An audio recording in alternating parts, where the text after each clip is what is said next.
What's up everyone and welcome back to the MMA Zone. Today, let's get started with Nate Diaz turned down hush money from the UFC. With the news of Mark Hunt losing his court case to the UFC over Brock Lesnar's failed UFC 200 drug tests, the topic of performance-enhancing drugs in MMA has once again become a hot topic across the combat sports community. This week, UFC veteran Josh the Punk Thompson revealed that after Nate Diaz was flagged for performance-enhancing drugs in 2019, the UFC offered to keep things under wraps. Diaz, being an avid critic of PED users, refused and wanted to get things sorted out straight away.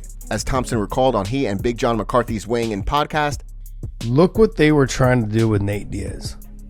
Yeah. He tested positive. And they were like, you know what, we'll get it all sorted out after. And Nate said, F you, we'll get it sorted out now.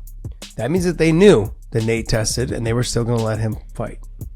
So I would not hold it against them, or not hold it against them. I would not say that they have not tried to do that, or would not do it.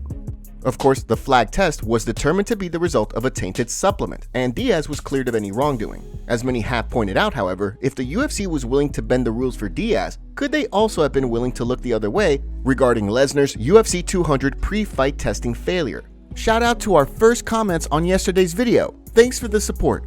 Next up, let's take a look at the real reason Israel Adesanya lost at UFC 293. At UFC 293, Sean Strickland pulled off what many consider to be one of the single greatest upsets in UFC history.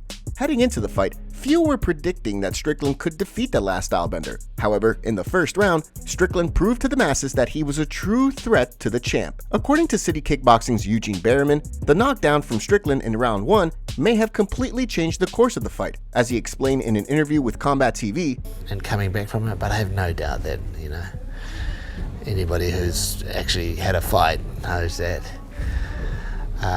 when you suffer a concussion and get knocked down like that, things happen.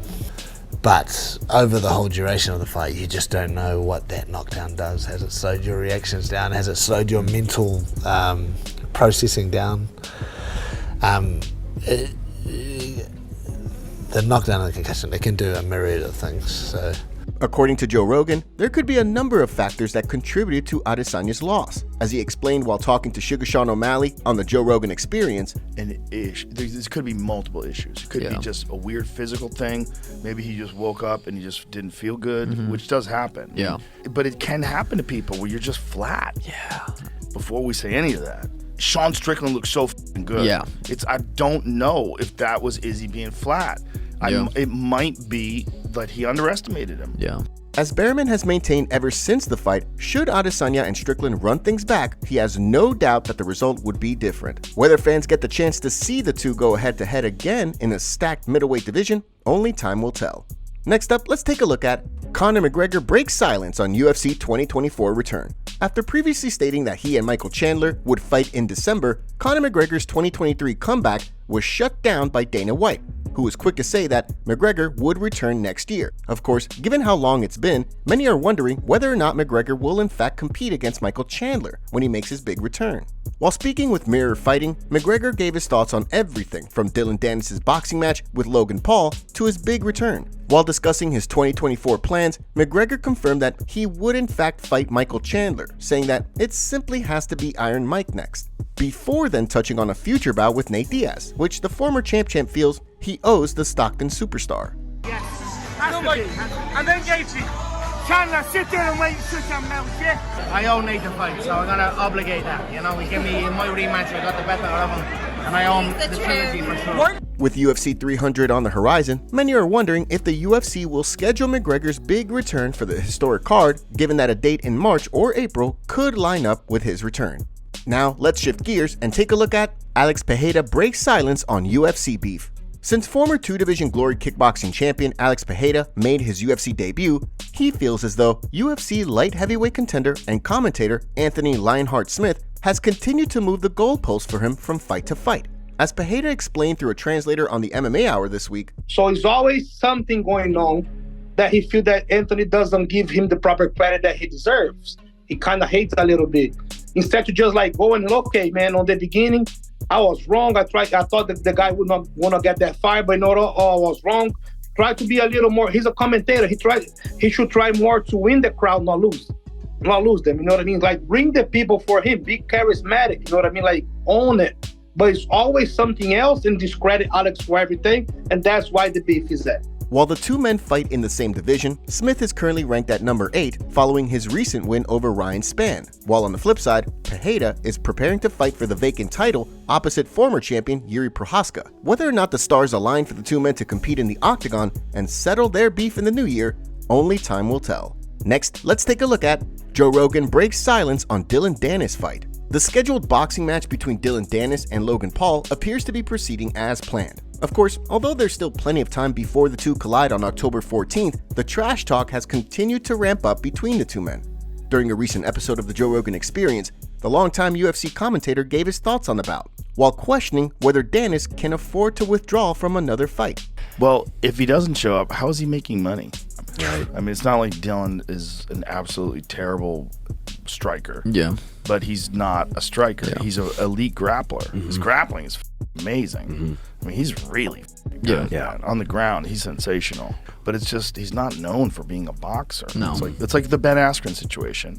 Yeah. You know, Jake Paul offers you more money probably than he made his entire UFC career for a boxing match after you've had a hip replacement. You're like, I'm in.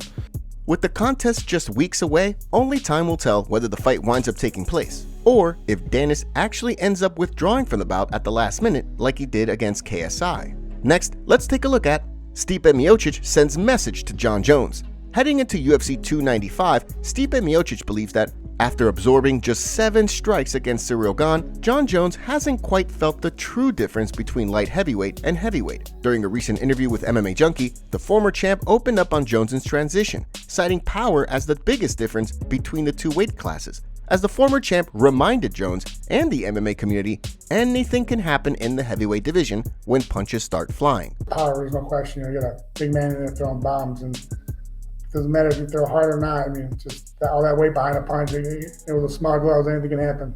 Leading up to the fight, one of the biggest questions has been whether or not Miocic will be able to overcome the ring rust that has accumulated over the past few years since his loss to Francis Ngannou.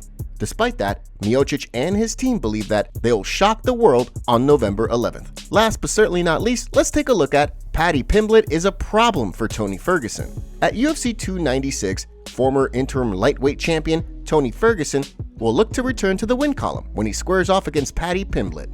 Heading into the fight, Pimblett sits as a pretty strong favorite. However, many, including former title challenger Chael Sonnen, believe that despite Ferguson being in the twilight years of his career, he'll be able to get the job done against Pimblett. During a recent episode of Big John McCarthy and Josh Thompson's Weighing In show, McCarthy explained that he believes there's one area Pimblett will have the clear advantage over El Cucuy.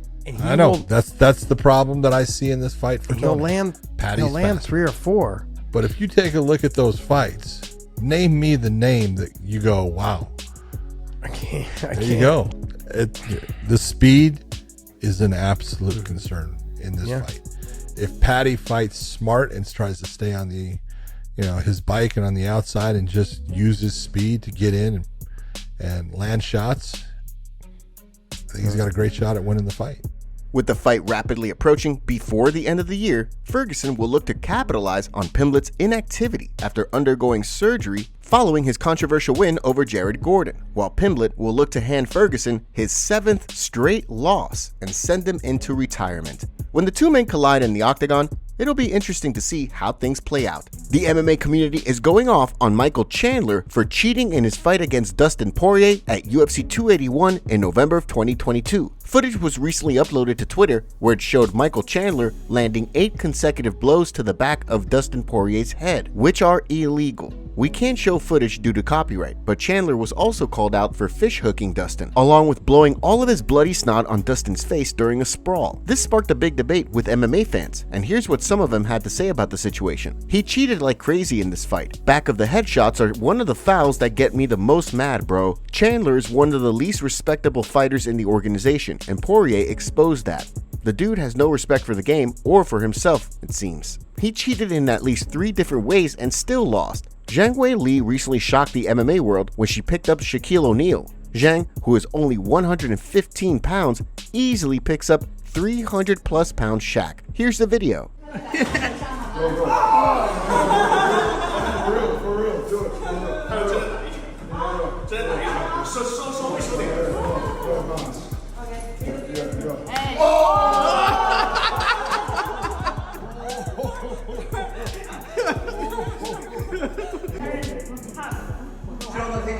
Oh, so you know, there, go.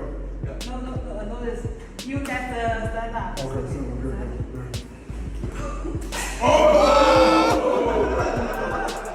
Top comments. Bro, Dana gained all of his muscles in his late 40s and early 50s. Of course he's on some stuff. Pimblett isn't a streaking contender. He's a limping contender. LOL. That Jon Jones versus Stipe Miocic gives me goosebumps. Those are the fights that I block out for time. No distraction, no phone calls, no nothing, just that fight. I love how Alex really took Sean under his wing and won't turn on him. He said, he's my friend. Poatan is the fucking man. Make sure to leave a comment and you might get featured in our next video. Thanks for watching. If you enjoyed, make sure to subscribe and turn on notifications to never miss any MMA news. Check out our video from yesterday if you missed it. See you tomorrow.